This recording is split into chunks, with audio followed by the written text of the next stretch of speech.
Previously আমরা ইংরেজির যে টপিকটা নিয়ে আলোচনা করছিলাম সেটি হচ্ছে ট্রান্সফরমেশন অফ সেন্টেন্স এবং যে টপিকটি ছিল সেটি হচ্ছে affirmative two negative. Affirmative affirmative two negative. আজকে আমরা যে বিষয়টা নিয়ে আলোচনা করবো এটি একটু বিস্তৃত বিষয় এবং এটি জানার পূর্বে আমাদের সাধারণত একটি বিষয় সম্পর্কে ধারণা নিতে হবে, সেটি হচ্ছে সেন্টেন্স। কারণ আমরা যে টপিকটি পড়তেছি সেটি হচ্ছে transformation. Okay, trans transformation.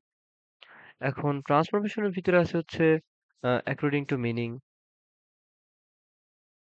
According to meaning আছে, আবার সেন্টেন্সের অ্যাকর্ডিং টু মিনিং, সম্মতি, এগ্রি কি নন এগ্রি, এটার উপর ভিত্তি করে আমরা তো করেছি অ্যাফার্মেটিভ আর নেগেটিভ, এটা তো আমরা দেখেছি।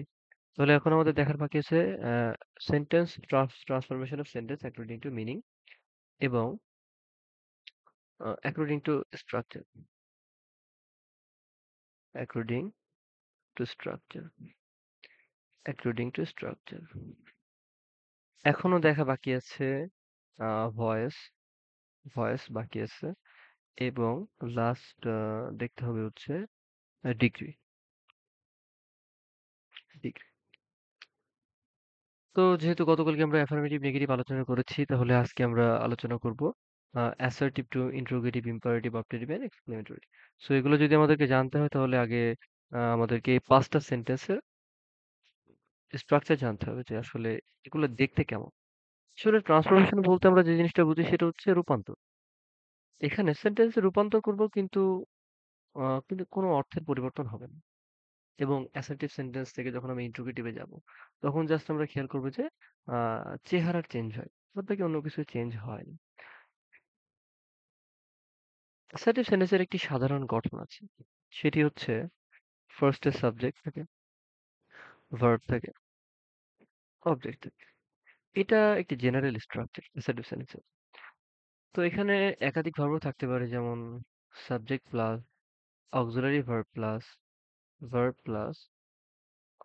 অবজেক্ট। তো সাবজেক্ট ভার্ব অবজেক্ট এটি সাধারণত প্রেজেন্ট ইনডিফিনিট এবং পাস্ট ইনডিফিনিটে থাকে। Present indefinite and past indefinite. কারণ কি বলতো, প্রেজেন্ট ইনডিফিনিট টেন্সের স্ট্রাকচার আমরা জানি যে subject plus V one plus object, এবং পাস্ট ইনডিফিনিট হচ্ছে subject plus V two plus object, আর প্রেজেন্ট হচ্ছে subject V one plus object. তো ওই দুটোর ক্ষেত্রে তো আমরা subject plus verb plus object এই স্ট্রাকচার দিয়ে করতে পারি, বাট বাকি যে 10টা টেন্স আছে, প্রেজেন্ট ইনডিফিনিট এবং পাস্ট ইনডিফিনিটকে যদি আমরা এক্সক্লুড করে দিই, তাহলে পরে যে প্রেজেন্ট কন্টিনিউয়াস থেকে শুরু করে ফিউচার পারফেক্ট কন্টিনিউয়াস পর্যন্ত যে সেন্টেন্স যে টেন্স গুলো আছে, এগুলো প্রত্যেকটাতেই একটা করে অক্সিলারি ভার্ব থাকে। সেটা কন্টিনিউয়াস হলে পরে অ্যামিজার ভার্বের সাথে আইএনজি হয়, যদি পারফেক্ট হয় সেখানে হ্যাভ হ্যাজ, এখানে ভি থ্রি অবজেক্ট ইত্যাদি ইত্যাদি। তো আমরা ধরে নিতে পারি যে এটা হচ্ছে, ধরে নিতে পারি না, এটা হচ্ছে অ্যাসার্টিভের জন্য জেনারেল স্ট্রাকচারে দুটি। ইন্ট্রোগেটিভের জন্য যদি আমরা দেখি, ইন্ট্রো ইন্ট্রোগেটিভের স্ট্রাকচার। তো ইন্ট্রোগেটিভের স্ট্রাকচার দেখার আগে আমাদেরকে যে জিনিসটা মাথায় রাখতে হবে যে ইন্ট্রোগেটিভ আসলে কয় ধরনের হয়ে থাকে। ইন্ট্রোগেটিভের বাংলা তো প্রশ্নবোধক বাক্য। ইন্ট্রোগেটিভ সেন্টেন্স আমরা বহুলভাবে ব্যবহার করে থাকি। যেমন একটি যদি আমরা এক্সাম্পল দিই যে হু, এটা কিন্তু একটা ইন্ট্রোগেটিভ সেন্টেন্স, মানে কে। সাপোজ তুমি কাউকে কোনো কিছু জিজ্ঞাসা করেছো যে সে এই কাজটি করেছে। এখন কেউ তাকে চিনে না। তো সে কি জিজ্ঞাসা করবে? যে কে করেছে? যে হু ডিড ইট, অথবা জাস্ট হু বলতে পারে। আর কি হতে পারে? হু হতে পারে, অথবা who is he, who is he, who who is who is he, অথবা হতে পারে what is he doing here, what is he doing, what is he doing here, অথবা হতে পারে is he A boy, is he এ বয়, সে কি একজন ছেলে?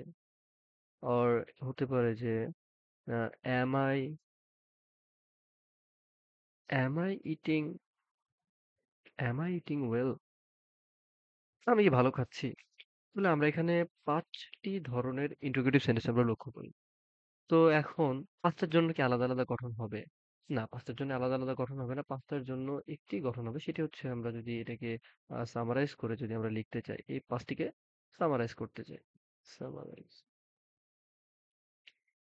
Summarise. তাহলে আমরা যে জিনিসটা পাবো, আচ্ছা দেখো তো প্রত্যেকটা জিনিসের শুরুতেই কিন্তু প্রত্যেকটা সেন্টেন্সের শুরুতেই আমরা দেখতে পাচ্ছি হয় WH ওয়ার্ড আছে অথবা অক্সিলারি ভার্ব আছে। তাহলে ফার্স্টে WH word or auxiliary verb or auxiliary verb থাকবে। প্লাস এখন দেখো তো WH ওয়ার্ডের পরে কিন্তু আবার একটা করে অক্সিলারি ভার্ব থাকতেও পারে নাও পারে। বাট অক্সিলারি ভার্বের পরে কিন্তু সাবজেক্ট বসে। তাহলে আমরা যদি WH ওয়ার্ড বসে তাহলে এখানে একটা কি অক্সিলারি ভার্ব থাকতে পারে। অক্সিলারি অক্সিলারি ভার্ব কার পরে? অক্সিলারি ভার্বটি বসবে WH ওয়ার্ডের পর। তাহলে আমরা এখানে ইন্ডিকেট করে দিই যে এটা WH ওয়ার্ডের পর। প্লাস কি বসবে বলতো? WH ওয়ার্ডের পরে কি বসবে? আমরা কি লক্ষ্য করতে পারছি? Auxiliary verb. অক্সিলারি ভার্বের পরে সবসময় কি বসে দেখো তো এখানে ইজ এর পরে সাবজেক্ট, এখানেও ইজ এর পরে সাবজেক্ট, অলওয়েজ অলওয়েজ সাবজেক্ট ব্যবহৃত হয়। সাবজেক্টের পরে কি বলতো? এখানে সাবজেক্টের পরে কিছু নাই, না থাকলে ইন্টারোগেটিভ হবে না? অবশ্যই হবে।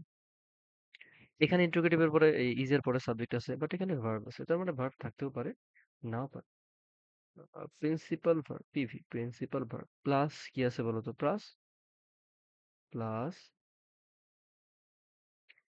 Plus plus object plus interrogative. তাহলে এটি হচ্ছে ইন্টারোগেটিভ সেন্টেন্সের একটি জেনারেলাইজড স্ট্রাকচার আমরা বলতে পারি। এখন আমরা তো স্ট্রাকচারটি দেখলাম। এখন আমরা যদি একটা অ্যাসার্টিভ সেন্টেন্স লিখি, অ্যাসার্টিভ অ্যাসার্টিভ লিখি যে he is a good boy, he is a good boy. Okay, এখন এটাকে আমরা ইন্ট্রোগেটিভ করতে চাচ্ছি।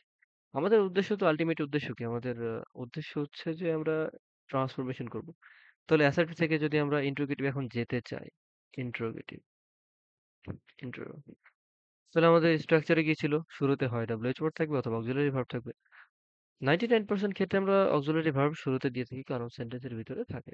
খুব কম ক্ষেত্রে আমরা WH ওয়ার্ড ইউজ করে থাকি। তো এখানে আমরা লক্ষ্য করতে পারি যে ইজ আছে। ইজ হচ্ছে একটা অক্সিলারি ভার্ব।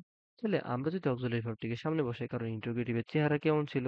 যে চেহারাতে ছিল যে ইন্টারোগেটিভের শুরুতে অক্সিলারি ভার্ব অথবা WH ওয়ার্ড থাকবে। সো ইজ, ইজ এর পরে কি বসে? Subject, auxiliary verb subject. Is he A good বয়? এখন খুব মজার বিষয় হচ্ছে আমরা যদি জাস্ট ইজটাকে শুরুতে নিয়ে এসে বাকি সবগুলা অ্যাজ ইট ইজ যদি বসায় দিই তাহলে পারেই কিন্তু ইন্ট্রোগেটিভ সেন্টেন্স হয়ে যায়। তোমার যদি মুখস্থ করতে অসুবিধা হয় যে অক্সিলারি ভার্ব তারপরে সাবজেক্ট তারপরে ভার্ব তারপরে অবজেক্ট তারপরে ইন্ট্রোগেটিভ সাইন ইত্যাদি ইত্যাদি, অসুবিধা নেই। তুমি জাস্ট অক্সিলারি ভার্বটিকে শুরুতে নিয়ে আসবে, বাদ বাকি যা আছে বসাই দিয়ে ইন্ট্রোগেটিভ চিহ্ন বসাই দিবা লাস্ট। তো এটি হচ্ছে মূলত ইন্ট্রোগেটিভের স্ট্রাকচার এবং অ্যাসার্টিভ থেকে আমরা ইন্ট্রোগেটিভ এভাবে আসতে পারি। এখন আসি imperative, imperative sentence. Imperative sentence imperative সেন্টেন্সের বাংলা হচ্ছে যে আদেশ, উপদেশ, অনুরোধ, অথবা কি বোঝায়? আদেশ, উপদেশ, অনুরোধ ইত্যাদি ইত্যাদি। তো ইম্পারেটিভ সেন্টেন্স যতগুলো থাকবে সবগুলোতে কি বোঝাবে? আদেশ, উপদেশ অথবা অনুরোধ, অথবা অনুরোধ বোঝাবে, এই তিনটি বোঝাবে। অথবা আরেকটা জিনিস বোঝাতে পারে যে নিষেধ, যে নিষেধ বোঝাতে পারে। এখন আদেশ এর ইংরেজি কি? আদেশ হচ্ছে অর্ডার। এগুলো আমাদেরকে জানতে হবে কারণ এগুলো পরবর্তী ন্যারেশনে কাজে লাগবে। আদেশ হচ্ছে অর্ডার, উপদেশ হচ্ছে অ্যাডভাইস, অনুরোধ হচ্ছে রিকোয়েস্ট, আর নিষেধ হচ্ছে forbid. Forbid. Forbid is a negative word that means কোনো কিছু না করা বোঝায়। সো ইম্পারেটিভ সেন্টেন্সেরও এমন স্ট্রাকচার আছে এবং স্ট্রাকচার ইম্পারেটিভের দুই ধরনের হতে পারে। একটা হচ্ছে ভার্বের প্রেজেন্ট ফর্ম প্লাস অবজেক্ট, একটা হচ্ছে ভার্বের present form plus object. Structure of imperative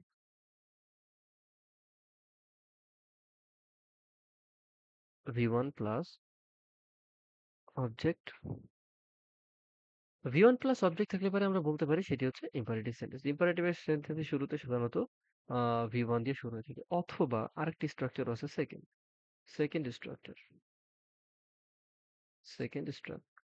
that is let plus objective form of subject. Objective form of subject plus V1 plus object. এখন একটু লক্ষ্য করলে দেখা যাবে যে V1 প্লাস অবজেক্ট কিন্তু আছে। V1 প্লাস অবজেক্ট কিন্তু এখানে আমরা প্রেজেন্ট দেখতে পাচ্ছি। জাস্ট একটা জিনিস অ্যাড হয়েছে, সেটা হচ্ছে কি let plus objective form of subject. এখন অবজেক্টিভ ফর্ম অফ সাবজেক্ট কি?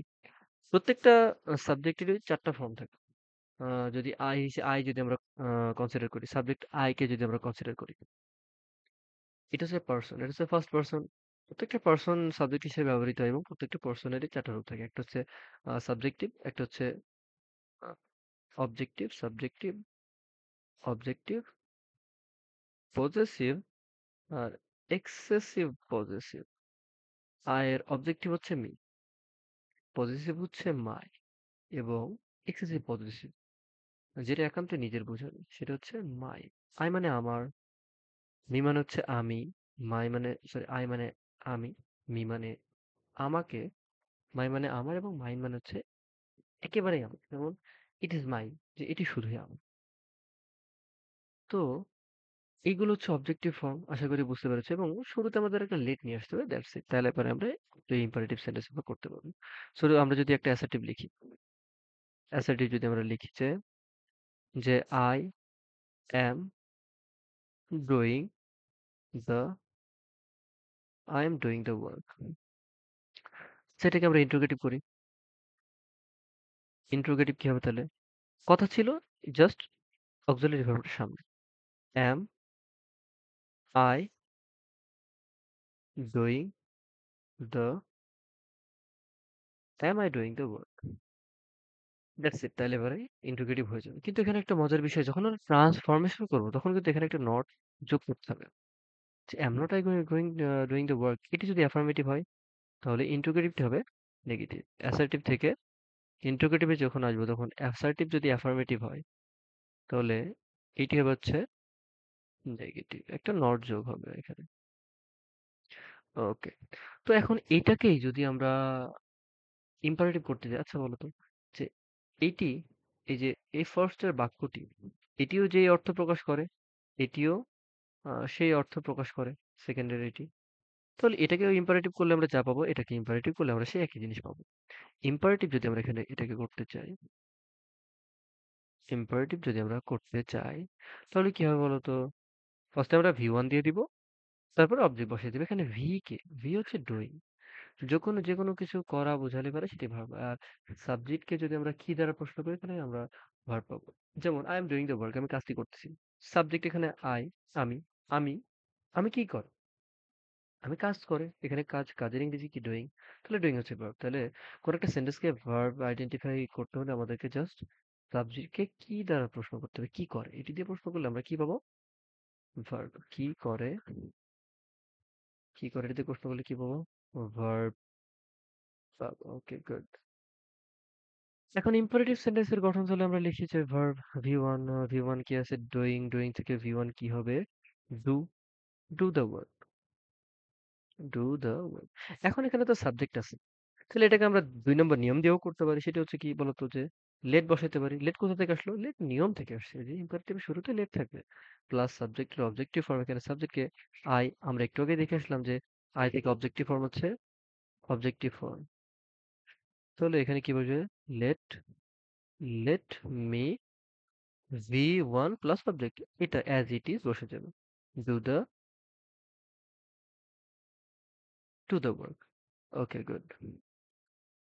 এখন আমরা অবজেক্টিভ সেন্টেন্স সম্পর্কে হালকা ধারণা নিয়ে নিব যে অবজেক্টিভ বলতে কি বোঝায়।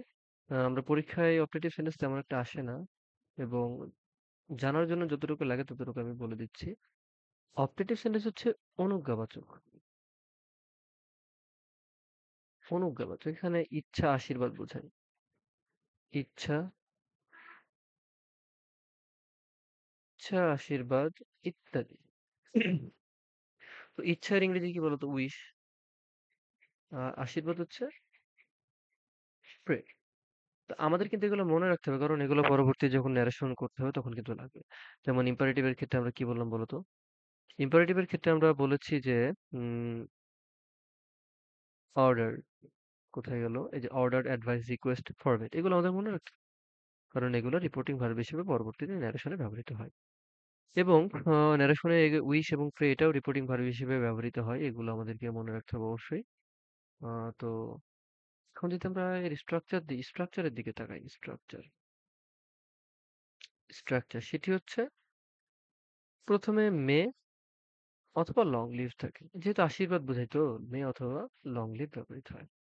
যদি এক্সাম্পল দিতে চাই তাহলে কি হতে পারে বলতো? যে may, may Allah bless you, may Allah, may Allah bless you, Allah তোমাকে তোমার উপর রহমত বর্ষণ করুক। অথবা কি বলতে পারি যে লং লিভ আওয়ার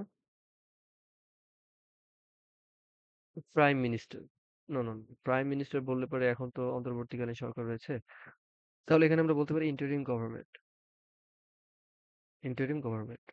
আমরা সবাই চাই যে বর্তমানে যে অন্তর্বর্তীকালীন সরকার আছে এটি বাংলাদেশে দীর্ঘদিন যাবৎ থাকুক, এবং এই কারণ বাংলাদেশে ড্রাস্টিক্যাল উন্নয়ন কিন্তু হচ্ছে, আস্তে আস্তে গ্রাজুয়ালি কিন্তু ডেভেলপমেন্ট হচ্ছে, এগুলো এগুলো আমরা কিন্তু সচক্ষে দেখতে পাচ্ছি, we can see in our eyes. Last হচ্ছে এক্সক্লেমেটরি, এটি খুবই গুরুত্বপূর্ণ। এটি পরীক্ষায় ম্যাক্সিমাম টাইমে এসে থাকে, এবং এক্সক্লেমেটরি চেনার একটা উপায় হচ্ছে এরকম এক্সক্লেমেশন মার্ক একটা সেন্টেন্স এক্সক্লেমেশন মার্ক। তো এক্সক্লেমেটরিরও তো একটা গঠন আছে, তাই না? এক্সক্লেমেটরি মানে হচ্ছে আবেগ। এক্সক্লেমেটরি এর গঠন আমরা পরীক্ষায় যেগুলো দেখতে পাই, তার ভিতরে স্ট্রাকচার হচ্ছে ফার্স্টে হোয়াট অথবা হাউ থাকে। হোয়াট অথবা হাউ প্লাস এ অথবা এন। এখানে আমাদের মনে রাখতে হবে এটি হোয়াট এর পরে বসে, হাউ এর পরে বসে না। হাউ এর পরে বসে না। তাহলে কার পরে বসে? হোয়াট এর পরে বসে। হোয়াট এর পরে বসে।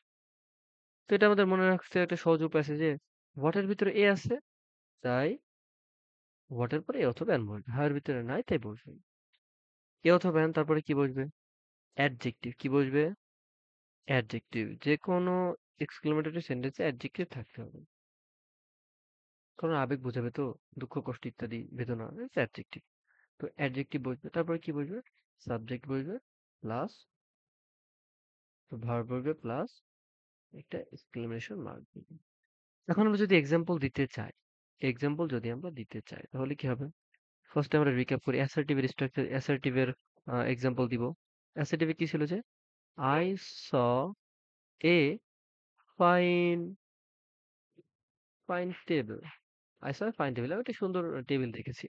এখন এটাকে ইন্টারোগেটিভ করতে হলে কি হবে বলতো? এটাকে ইন্টারোগেটিভ করতে হলে কি হবে? ফার্স্টে আমরা অক্সিলারি ভার্বটা নিয়ে আসবো। কিন্তু এখানে কিন্তু কোনো অক্সিলারি ভার্ব নাই। আমরা যদিও বা ট্রান্সফরমেশন আহ ইন্টারোগেটিভ এর করেছি, বাট ওটা বলা হয়নি যে ইন্টারোগেটিভ সেন্টেন্সে যখন কোনো অক্সিলারি ভার্ব থাকবে না, তখন আমাদের কি করতে হবে? তখন হচ্ছে একটা অক্সিলারি ভার্ব ধার করতে হবে। কি করতে হবে? ধার করতে হবে। সেটা কি? Do, does, did. Auxiliary verb না থাকলে, অক্সিলারি ভার্ব না থাকলে ধার করতে হবে, ধার করতে হবে। তো এখানে তো নাই। এখানে কি কোনো অক্সিলারি ভার্ব আছে? এখানে দেখো তো এটা কোন টেন্সের ভিতরে পড়ে? Subject, verb, object. তাহলে সাবজেক্ট, ভার্ব, অবজেক্ট এটা ২ টা টেন্সেই আছে। সাবজেক্ট থাকে, ভার্ব থাকে, অবজেক্ট থাকে। বাদবাকি সবগুলো টেন্সে কিন্তু একটা করে অক্সিলারি ভার্ব থাকে। তো অক্সিলারি ভার্ব বিহীন একটাই টেন্স, সেটি হচ্ছে ২ টা টেন্স, সেটি হচ্ছে প্রেজেন্ট ইনডেফিনিট আর পাস্ট ইনডেফিনিট। তাহলে এটা হয় প্রেজেন্ট ইনডেফিনিট অথবা পাস্ট ইনডেফিনিট। এখন এখানে কিন্তু V2, হচ্ছে V2, তাহলে এটা কি হবে? Past indefinite, past indefinite. তাহলে পাস্ট ইনডেফিনিট হলে আমরা কি ধার করবো? ডিড ধার করবো। বাদ বাকি প্রেজেন্ট ইনডেফিনিট হলে আমরা ডু অথবা ডাজ ধার করবো সাবজেক্ট অনুযায়ী। সাবজেক্ট যদি থার্ড পারসন সিঙ্গুলার হয়, থার্ড সিঙ্গুলার, তাহলে আমরা ডাজ নিব। আর ডু কখন নিব? থার্ড পারসন প্লুরাল হলে পারে। থার্ড পারসন সিঙ্গুলার এবং থার্ড পারসন প্লুরাল। তাহলে এখানে আমরা কি করবো এটাকে? আহ ডিড, যেহেতু এটা অ্যাফার্মেটিভ তাহলে নেগেটিভ করতে হবে, তাহলে did not I see a fine table, interrogative mark. এখন যেহেতু আমরা এখানে ডিড নট নিছি তাহলে এখানে সি হয়ে যাবে, কারণ একই সেন্টেন্সে দুটা পাস্ট ফর্ম থাকতে পারে। ওকে, গুড। এখন আমরা এটাকে এখন ওই সেন্টেন্সটিকে আমরা করব ইম্পারেটিভ। ইম্পারেটিভ ইম্পারেটিভ করলে কি হবে বলতো? V1 প্লাস সাবজেক্টের অবজেক্ট, V1 প্লাস অবজেক্ট। তো V1 কে এখানে ছিল V2, V1 করতে হবে, তাহলে সি এ ফাইন টেবিল। তো এটা কি হবে না? এটা হবে না, কারণ এখানে সাবজেক্ট আছে, সাবজেক্টের অবজেক্টিভ ফর্মে, তাহলে আমাদের লেট দিয়ে করতে হবে। তাহলে let me see a fine table, let me see a fine table. এখন এটাকে যদি আমরা এক্সক্লেমেটরি করতে চাই, চারটার কিন্তু অর্থ একই, কোনো অর্থের পরিবর্তন হবে না। এটাকে যদি এক্সক্লেমেটরি করতে চাই, তাহলে এক্সক্লেমেটরি এর শুরুতে কি থাকে বলতো? এক্সক্লেমেটরি এর শুরুতে থাকে, আমরা দেখে আসলাম একটু আগে যে হোয়াট অথবা হাউ থাকে। কি থাকে? যে এক্সক্লেমেটরির শুরুতে হোয়াট অথবা হাউ থাকে। হোয়াট অথবা হাউ থাকে। তো হোয়াট এর পরে এ অথবা এন বসে, হাউ এর পরে বসে না। তো I saw A fine table, এখন এই সেন্টেন্সে কিন্তু এ আছে। এ আছে, তাহলে কি দিয়ে শুরু করব? অবশ্যই হোয়াট দিয়ে শুরু করবো, কারণ হোয়াট এর পরে তো এ অথবা এন বসে, হাউ দিয়ে শুরু হবে না। যদি এ অথবা এন না থাকতো তাহলে পরে আমরা হাউ দিয়ে শুরু করতাম। তাহলে হোয়াট এ, এরপরে বসে অ্যাডজেক্টিভ। অ্যাডজেক্টিভ কি বলতো? এখানে হচ্ছে ফাইন হচ্ছে অ্যাডজেক্টিভ। যদি ভার্বকে কেমন দ্বারা প্রশ্ন করে তাহলে যেটি পাওয়া যায় সেটা হচ্ছে অ্যাডজেক্টিভ। যেমন দেখি, কেমন জিনিস দেখি, ফাইন জিনিস দেখি, তাহলে ফাইন হচ্ছে অ্যাডজেক্টিভ। তাহলে হোয়াট এ ফাইন টেবিল, এবারে এখানে কি subject K? What a fine table, what a fine table, table subject I saw, exclamation mark. তো এটি হচ্ছে assertive interrogative, assertive intro interrogative, imperative, optative and exclamatory.